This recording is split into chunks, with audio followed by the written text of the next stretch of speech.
नमस्कार दोस्तों, मेरे YouTube चैनल पर आप सभी का स्वागत है। आज हम जो पिछला वीडियो अपलोड किया था correct form of the verb का, उसको आगे कंटिन्यू करते हैं। यदि आपने पिछले वीडियो को नहीं देखा हो तो पिछले वीडियो को अवश्य देखें और हमारे चैनल को सब्सक्राइब करें, वीडियो को लाइक करें और शेयर करें।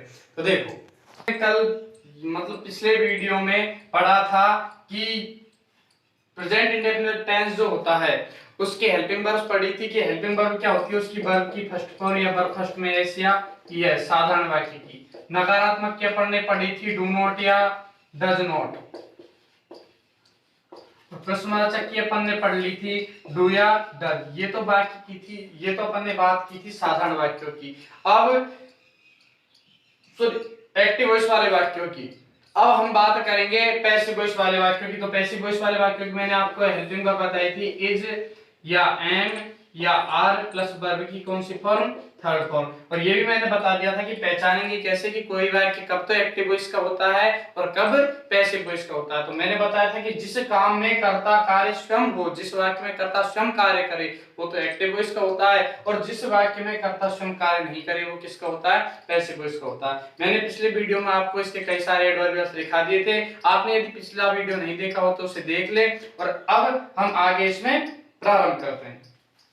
कि देखो, जैसे कि मान लो एक नियम हो रहा है इसका कि आपको कोई वाक्य हो और उसके ब्रैकेट में आपको बी मिल जाए। क्या मिल जाए, बी। और बी का अर्थ होता है दोस्तों, बी यानी होता है होना, किसी कार्य का होना। मतलब कोई भी जो वाक्य है उसमें बी का मतलब होता है होना। बी मिल जाए तो अपने एक कंडीशन बनेगी कि यदि वाक्य प्रेजेंट का है, वाक्य में अपन को बी मिल जाए, वाक्य प्रेजेंट का है, तो उसमें हम हमेशा क्या भरेंगे, इज या एम या आर। तीनों में से एक चीज आएगी। यदि वाक्य किसका है तो प्रेजेंट है, क्योंकि अपन अभी प्रेजेंट की बात कर रहे हैं। जब आगे पास्ट की बात करेंगे तो पास्ट का बताएंगे, लेकिन प्रेजेंट का यदि वाक्य हो और ब्रैकेट में बी मिल जाए तो उसमें हमेशा अपन क्या भरेंगे, इज या एम या आर। एक वचन के साथ इज, बहुवचन के साथ आर और आई के साथ हमेशा एम। जैसे देखो, एक अपन मैं एक एग्जांपल बताता हूं। जैसे एग्जांपल है India dash be a great country. अब सुनो, India dash dash be a great country, क्या आ गया ब्रैकेट में, बी। बी आ गया। वाक्य देखो किसका है, अपन को देखने से वाक्य पता चल रहा है कि किसका, ये प्रेजेंट का। नहीं पता चल रहा तो अपन अर्थ करके देख सकते हैं, इंडिया यानी भारत ए ग्रेट कंट्री, एक महान देश। बताओ था, है या होगा। अपन कहते हैं कि भारत हमारा कैसा देश है, एक महान देश है। तो वाक्य किसका है, प्रेजेंट का। प्रेजेंट का तो अपन क्या भरेंगे, या तो इज या एम या आर। तो बताओ इंडिया क्या है, एक वचन, एक वचन के साथ अपना क्या आ जाएगा, इज। कोई दिक्कत। जैसे अब ये तो हो गया बी वाला नियम। इसमें प्रेजेंट इंडेफिनिट टेंस में एक नियम और आता है कि यदि किसी वाक्य में लेना, रखना, खाना, पीना का अर्थ दे रखा हो, कि वाक्य में लेना, रखना, खाना, पीना का अर्थ दे रखा हो, मतलब इसके रूप में वाक्य हो, तो उसमें हमेशा हम सिर्फ या तो हैज भरेंगे या हैव भरेंगे। बाकी किसका होगा, तो प्रेजेंट का होगा। तो कब, जब वाक्य में लेना, रखना, खाना, पीना और प्राप्त करना का अर्थ दे रखा हो तो अपन क्या भरेंगे, या तो हैज और या हैव। और मैंने आपको पहले बता दिया है कि सिंगुलर होगा तो क्या आएगा, है जाएगा, और प्लूरल होगा तो है, क्योंकि सिंगुलर में क्या आती है, सिंगुलर जो कर्ता होता है उसके साथ सिंगुलर ही वर्ब आती है। और सिंगुलर वर्ब कौन सी होती है, जिसके पीछे क्या लगा हुआ होता है, एस लगा हुआ होता है। तो एक वचन होगा तो है जा जाएगा, बहुवचन होगा तो हैव आ जाएगा। जैसे मैंने एक वाक्य दिया, आई हैड एनी कॉफी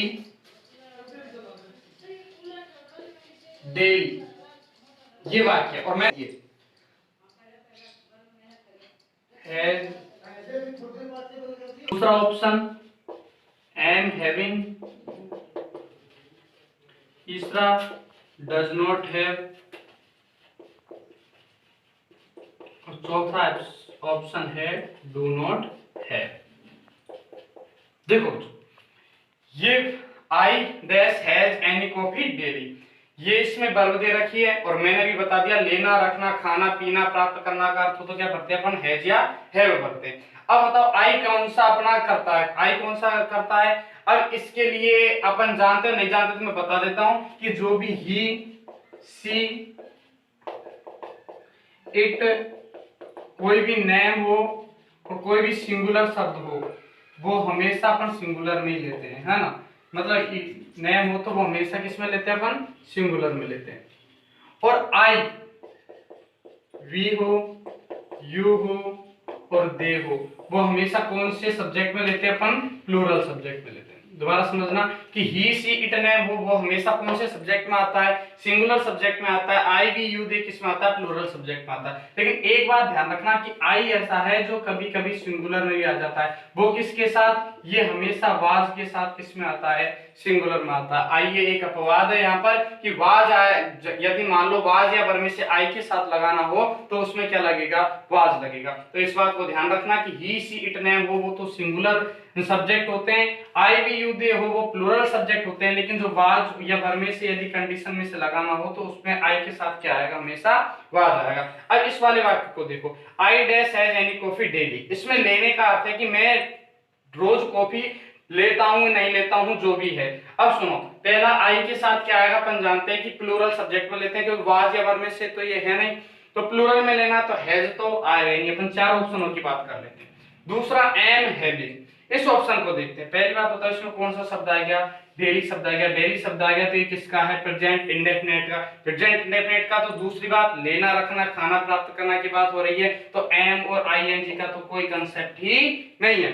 तीसरा ऑप्शन देखो, I dash sorry does not have, does not have. अब बताओ आई कौन सा सब्जेक्ट लिया था अपन ने, प्लूरल सब्जेक्ट। तो प्लूरल के साथ मैंने बताया था कि वर्ब में एस नहीं लगता, वर्ब में एस किसके साथ लगता है, सिंगुलर के साथ। ये सिंगुलर के साथ लगता यदि यहाँ ही होता तो अपन क्या लगा देते, डज नॉट लगा देते। लेकिन यहाँ क्या है, आई, और आई कौन सा अपना सब्जेक्ट है, प्लूरल सब्जेक्ट, तो डज नॉट हैव भी नहीं आएगा। अब देखो आई कौन सा सब्जेक्ट है, प्लूरल सब्जेक्ट। तो प्लूरल के साथ मैंने बताया था, कल ही बताया था आपको पिछले वीडियो में कि डू नॉट तो आता है प्लूरल सब्जेक्ट के साथ, जबकि डज नॉट आता है सिंगुलर सब्जेक्ट के साथ। तो बताओ आई के साथ क्या जाएगा, डू नॉट है। तो इसमें कौन सा ऑप्शन से हो जाएगा, चौथा।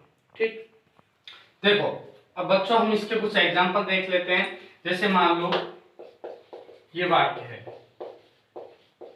दे आर often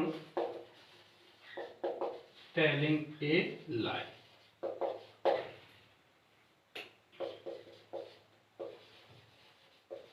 अपन से पूछ लेगा ए में एरर है, बी में एरर है, सी में एरर है या डी नो एरर। और एग्जांपल देखते हैं, समटाइम्स शॉप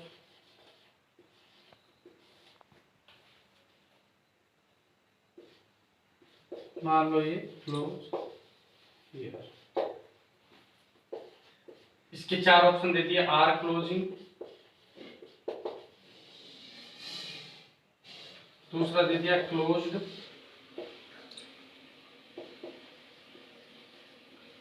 ऑप्शन सी दे दिया क्लोजेज क्लोज, और ऑप्शन डी दे दिया आर क्लोज। अगला दे दिया जैसे ईच ट्यूसडे हिज फादर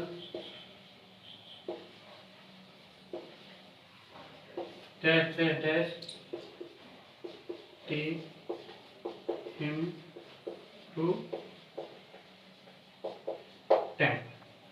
अब मान लो इसमें आ गया टेक, दूसरा ऑप्शन दे दिया टेक्स, तीसरा ऑप्शन दे दिया इज टेकिंग,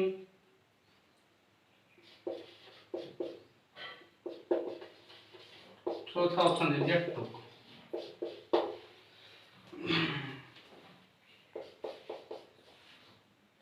अगला जैसे a chapter dash teach in the class daily. इसमें भी चार ऑप्शन दे दिए, टीच, दूसरा टीचेज, तीसरा इज टॉट, तो चौथा ऑप्शन ले लिया अपना आर डॉट।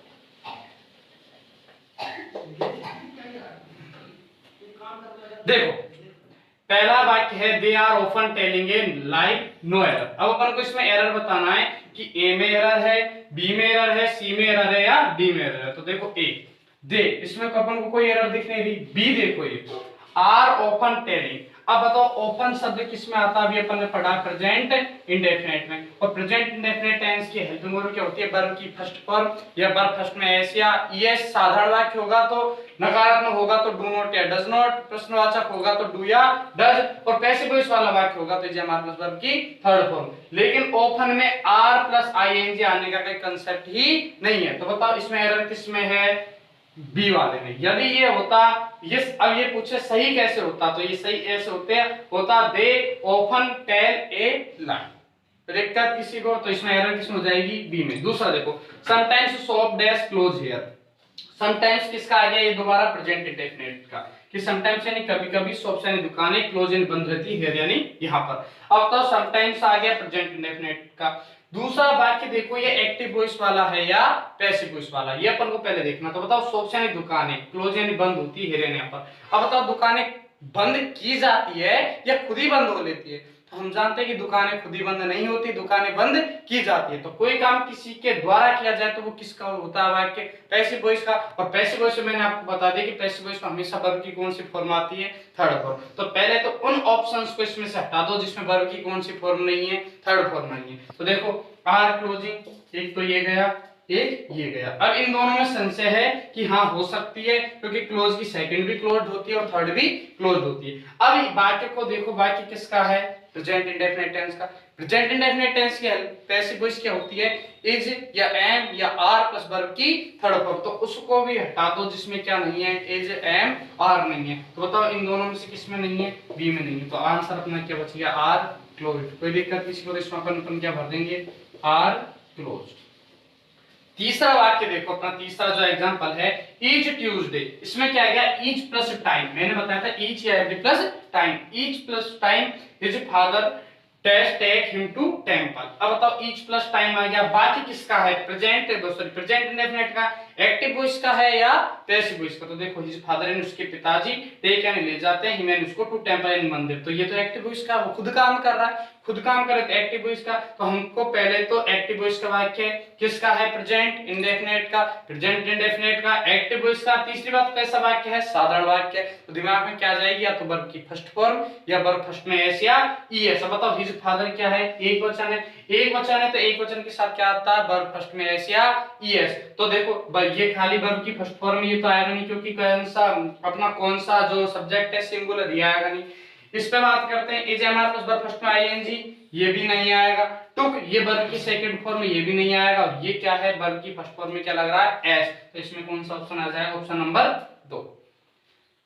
अगला अपन जो एग्जांपल देखे, a chapter dash teach in the class daily. Daily शब्द आ गया किसका, ये प्रेजेंट इंडेफिनिट का है, प्रेजेंट इंडेफिनिट का है। दूसरी बात ये देखो वाक्य एक्टिव वॉइस का है या पैसिव वॉइस का। तो अपन को पता लग रहा है एक चैप्टर यानी एक पार्ट, टीच यानी पढ़ाया जाता है, इन द क्लास यानी कक्षा में, डेली यानी रोजाना। तो पाठ खुद नहीं पढ़ लेता, किसी के द्वारा पढ़ाया जाता, जैसे शिक्षक के द्वारा पढ़ाया जाता। तो कोई काम किसी के द्वारा किया जाता है, वो क्या होती है, वर्ब की, वो क्या होती है, पैसिव वॉइस। पैसिव वॉइस में और किसका, ये प्रेजेंट इंडेफिनिट का। प्रेजेंट इंडेफिनिट के पैसिव वॉइस में क्या आता है, इज या एम या आर प्लस वर्ब की थर्ड फॉर्म। तो देखो जिसमें थर्ड फॉर्म है उसको रख लो, बाकी सबको हटा दो। ये तो आएगा नहीं वर्ब की फर्स्ट फॉर्म में, इसमें वर्ब फर्स्ट में एस एस लग रहा है, ये नहीं आएगा। इज टोट और आर टोट, तो दोनों में कौन सी फॉर्म, वर्ब की थर्ड फॉर्म है। अब इन दोनों में से अपन को देखना, और दोनों ही पैसिव वॉइस के, देखना कौन सा है। बताओ चैप्टर एक है या बहुत सारे हैं, एक ही बात कर रहा है, एक ही बात कर रहा है। तो कौन सा सब्जेक्ट हो गया, सिंगुलर सब्जेक्ट। और सिंगुलर सब्जेक्ट के साथ अपन खूब जानते ही क्या आता है,